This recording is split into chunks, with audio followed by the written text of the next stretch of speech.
আব্দুর রাজ্জাক সাহেব আল্লাহু আলা কাসম তো আলা রিজকে আফতার তো কোথায় গেল? ওটা হলো জয়ীফ হাদিস, চলবে না। ওটা হলো জয়ীফ হাদিস, চলবে না। ইফতারের দোয়া, ইফতারের দোয়াতে কোন দোয়া পড়বেন? আবু দাউদের 321 পৃষ্ঠা একটা হাদিস বর্ণিত হয়েছে, আল্লাহুম্মা লাকা সুমতু আলা রিজকিকা আফতারতু। আরো উল্লেখ্য যে ইফতারের পূর্বে, এটা তো জয়ীফ হাদিস একটা, এই হাদিসের মধ্যে মুয়াজ ইবনু জুহরা নামে একজন রাবি আছে। এই রাবি হলটা মাজহুল, এ কোন ব্যক্তি এর কোনো পরিচয় পাওয়া যায় না, যার কারণে হাদিসটি জয়ীফ। আল্লাহুম্মা লাকা সুমতু আলা রিজকিকা আফতারতু, যে হাদিসটি খুব প্রসিদ্ধ। আর একটা বেদাত আছে, কি?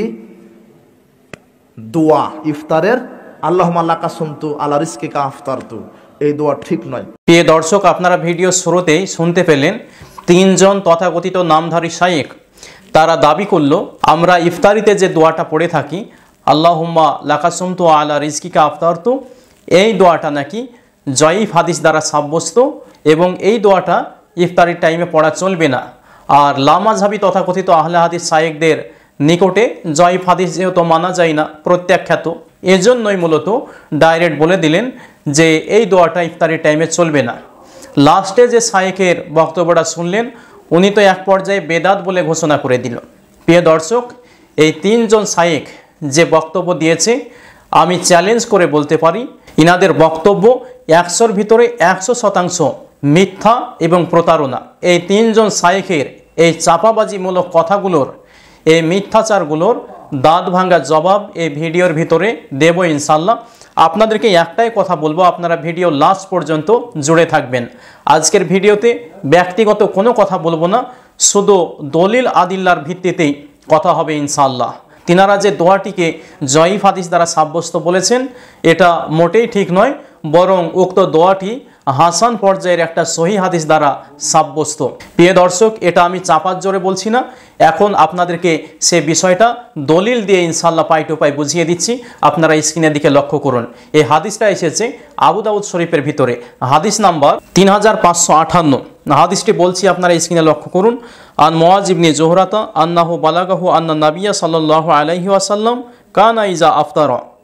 হযরত মুআজ বিন জোহরা রাদিয়াল্লাহু তাআলা আনহু থেকে বর্ণিত, তিনার কাছে এ মর্মে হাদিস পৌঁছেছে যে নবী সাল্লাল্লাহু আলাইহি ওয়াসাল্লাম তিনি যখন ইফতার করতেন তখন বলতেন আল্লাহুম্মা লাকা সুমতু ওয়া আলা রিজকিকা আফতারতু।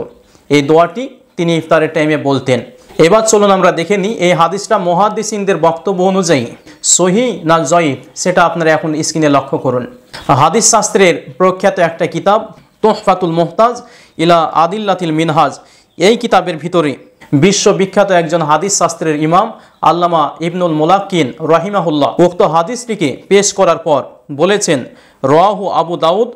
আবু দাউদ রাহিমাহুল্লাহ উক্ত হাদিসটিকে উল্লেখ করেছেন ওয়ালাম ইজাইফুহু, আর তিনি এই হাদিসটিকে জয়ীফ বলেন নাই। তাহলে বুঝতে পারলাম যে হাদিসটাকে জয়ীফ বলা চলবে না। যারা বলছে তারা মূলত মিথ্যা কথা বলছে, চাপাবাজি করছে, মানুষকে প্রতারণা দিচ্ছে। প্রিয় দর্শক, 2 নম্বরে আল্লামা নাসিরউদ্দিন আলবানী রাহিমাহুল্লাহ এই হাদিসের ব্যাপারে কি বলেন চলুন দেখে আসি। তিনার বিখ্যাত কিতাব তাখরিজে মিশকাতুল মাসাবি, এই কিতাবে তিনি উক্ত হাদিসটিকে উল্লেখ করার পর বলেছেন হাসানুন, এই হাদিসটা হাসান পর্যায়ের হাদিস।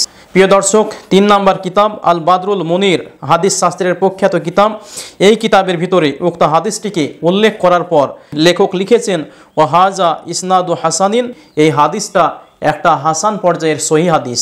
শুধু তাই নয়, 4 নম্বর কিতাব ফাতহুল গফফার বিশারহিল মানার, বিখ্যাত হাদিস শাস্ত্রের কিতাব, এই কিতাবে উক্ত হাদিসটিকে উল্লেখ করার পর লেখক বলেন রাওয়াহু আবু দাউদ রহিমাহুল্লাহ উক্ত হাদিসটিকে উল্লেখ করেছেন মুরসালান, মুরসাল সূত্রে বিসনাদি হাসানিন, এবং এই হাদিসটি একটি হাসান পর্যায়ের হাদিস। প্রিয় দর্শক, 5 নম্বর কিতাব ফাতহুল ওয়াহাব, এটাও হাদিস শাস্ত্রের প্রখ্যাত কিতাব, এই কিতাবে লেখক উল্লেখ করেছেন রাওয়াহু আবু দাউদা বিসনাদি হাসানিন, ইমাম আবু দাউদ রহিমাহুল্লাহ উক্ত হাদিসটিকে হাসান সূত্রে উল্লেখ করেছেন। প্রিয় দর্শক, এ পর্যন্ত আপনাদেরকে দেখিয়ে দিলাম যে উক্ত হাদিসটি একটি হাসান পর্যায়ের হাদিস। এই হাদিসটিকে জয়ীফ বলার কোনো সুযোগই নাই। তবে কেউ যদি জয়ীফ বলে, এটা তার ব্যক্তিগত চাপাবাজি বা মিথ্যাচার বা গায়ের জোরে বলছে। প্রিয় দর্শক, এবার চলুন 2 নম্বরে মারাত্মক একটা আপনাদের সম্মুখে জবাব দেব। সেটা হলো তথাকথিত শায়েখ মুজাফফর বিন মুহসিন, এই ভণ্ড শায়েখ তিনি দাবি করেছিলেন যে উক্ত হাদিসে যে রাবি মুআজ বিন জোহরা তিনি নাকি মাজহুল রাবি, অপরিচিত রাবি, এর জন্য তিনার বর্ণিত হাদিসটি জয়ীফ এ কথা বলেছিল। আসলে এ কথাটাও একটা চাপাবাজিমূলক কথা। চলুন সালাফরা ব্যাখ্যায় কি বলেছেন, ইনাকে নির্ভরযোগ্য বলেছেন না অনির্ভরযোগ্য বলেছেন, আমরা একটু দেখে আসি। স্ক্রিনের দিকে লক্ষ্য করুন। এই তথাকথিত লামাযহাবিদের ইমাম আল্লামা সলেহ আল ওসাইমিন তিনি এই মর্মে কি বলছেন দেখুন। মুআজ ইবনু জোহরাতা তাবিঈউন ওয়াসাকাহু ইবনু হিব্বান। প্রিয় দর্শক, সলেহ আল ওসাইমিন তিনি স্পষ্ট ভাষায় বলছেন যে মুআজ বিন জোহরা তিনি একজন তাবিঈ ছিলেন এবং তিনাকে ইমাম ইবনে হিব্বান রহিমাহুল্লাহ সিকা বলেছেন তথা নির্ভরযোগ্য রাবি বলেছেন। 2 নম্বরে আপনাদেরকে এই তথাকথিত লামাযহাবিদেরই আর একজন প্রখ্যাত ইমাম যার নাম হলো আল্লামা শামসুল হক আজিমাবাদী, তিনার বিখ্যাত আবু দাউদ শরীফের একটি সারা রয়েছে যে সারার নাম আউনুল মাবুদ। এই কিতাবে তিনি কি বলছেন চলুন দেখি। মুআজ ইবনু জোহরাতা ওয়া ইউকালু আবু জোহরা মাকবুলুন। তিনি স্পষ্ট ভাষায় বলছেন যে আবু জোহরা বা মুআজ বিন জোহরা এই রাবিটি একটি নির্ভরযোগ্য রাবি বলে তিনি লিখেছেন। 3 নম্বরে চলুন আমরা দেখে আসি আল্লামা ইবনে হাজার আসকালানী রহমাতুল্লাহ আলাইহি তিনি কি মতামত দিয়েছেন।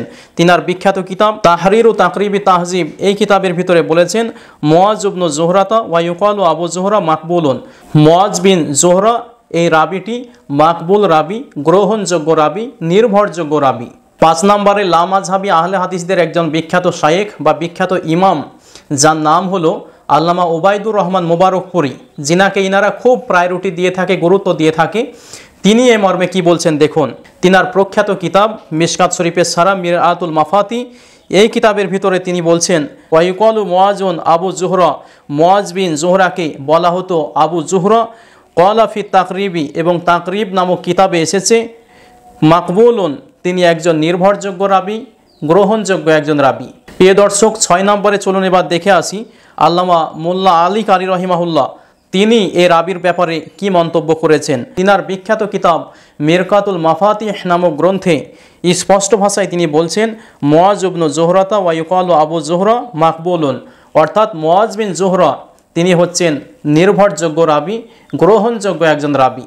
প্রিয় দর্শক, আপনারা স্পষ্টভাবে এতক্ষণ পর্যন্ত সচক্ষে দেখতে পেলেন যে সমস্ত হাদিস শাস্ত্রের বিশ্ববিখ্যাত ইমামগণ বা সালাফগণ রয়েছেন তিনারা সকলেই মুআজ বিন জোহরাকে গ্রহণযোগ্য বলে দাবি করলেন, অথচ এই মিথ্যুক কাজ্জাব এই দাজ্জাল টাইপের এই শায়েখ মোজাফফর বিন মুহসিন সে উল্টো করে বলছে যে তিনি নাকি অনির্ভরযোগ্য। তাহলে আপনারাই বলুন এই মিথ্যুক শায়েখদের কথা আপনারা মানবেন না তথাকথিত নির্ভরযোগ্য সালাফদের কথা মানবেন, এটা আপনারাই ডিসাইড করুন। প্রিয় দর্শক, শুধু তাই নয়, আমরা ইফতারির সময়ে যেহেতু এই দোয়াটি পড়ে থাকি, এই দোয়াটা পড়ার ব্যাপারে অনেকেই উৎসাহ দিয়েছেন সালাফদের ভিতরে। চলুন আপনাদেরকে সে বিষয়টা স্ক্রিনে দেখিয়ে দিচ্ছি। লামাযহাবিদের কাছে একজন মান্যবর ইমাম আল্লামা সলেহ আল ফাউজান তিনি কি বলছেন দেখুন। তিনি বলছেন ওয়ারাদা আন বাজি সাহাবাতি আন্নাহু ইজা আফতারা কল, কিছু কিছু সাহাবি থেকে এটি বর্ণিত হয়েছে যে তিনারা যখন ইফতারি করতেন তখন এই দোয়াটা পড়তেন আল্লাহুম্মা লাকা সুমতু আলা রিজকিকা আফতারতু ফাগফিরলি ইন্নাকা আনতাল গফুরুর রহিম। শুধু তাই নয়, 2 নম্বরে এই লামাযহাবিদেরই আর একজন মান্যবর শায়েখ যিনাকে এরা খুব প্রায়োরিটি দিয়ে থাকে, গুরুত্ব দিয়ে থাকে, তিনার নাম হলো মোহাম্মদ বিন সলেহ আল ওসাইমিন। তিনিও এই হাদিসটিকে নিয়ে এসে উক্ত দোয়াটি পড়ার ব্যাপারে উৎসাহ দিয়েছেন। কি বলছেন দেখুন।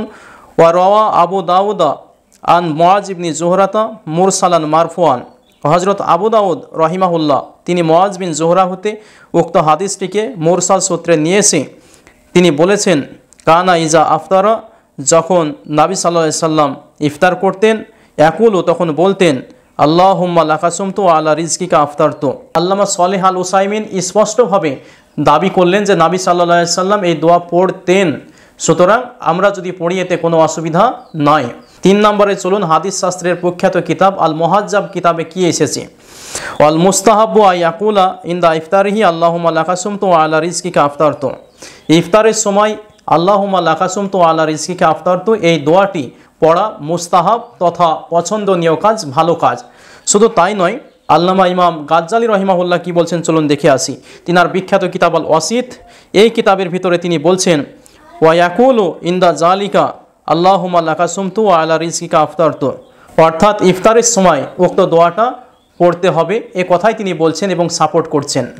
শুধু তাই নয়, বিখ্যাত ইমাম আল্লামা ইমাম নবাবী রহিমাহুল্লাহ আল মাজমু শারহুল মুহাজ্জাব এই কিতাবের ভিতরে তিনি বলছেন, ইস্তাহাব্বু আইয়াদউ ইনদা ইফতারিহি, মুস্তাহাব হলো ইফতারের সময় এই দোয়াটা পড়া, আল্লাহুম্মা লাকা সুমতু আলা রিজকিকা আফতারতু। প্রিয় দর্শক, এতক্ষণ পর্যন্ত একাধিক নির্ভরযোগ্য কিতাব থেকে আপনাদেরকে প্রমাণ করে দিলাম ইফতারের সময় যুগ যুগ ধরে যে দোয়াটা আমরা পড়ে আসছি এই দোয়াটাই পড়া সহিহ হাদিস সম্মত। আর তথাকথিত লামাযহাবী শায়েখরা যে কথাগুলো বলছে বা দাবি করছে এগুলো নিতান্তই মিথ্যা কথা, গাঁজাখড়ি কথা, বানোয়াট কথা। তার জন্য এই তথাকথিত লামাযহাবীদের খপ্পরে পড়ে আপনারা এই দোয়াটা পড়া থেকে বঞ্চিত থাকবেন না ইনশাল্লাহ। যেভাবে যুগ যুগ ধরে পড়ে আসছেন ভবিষ্যতেও পড়বেন বলে আমি আশাবাদী।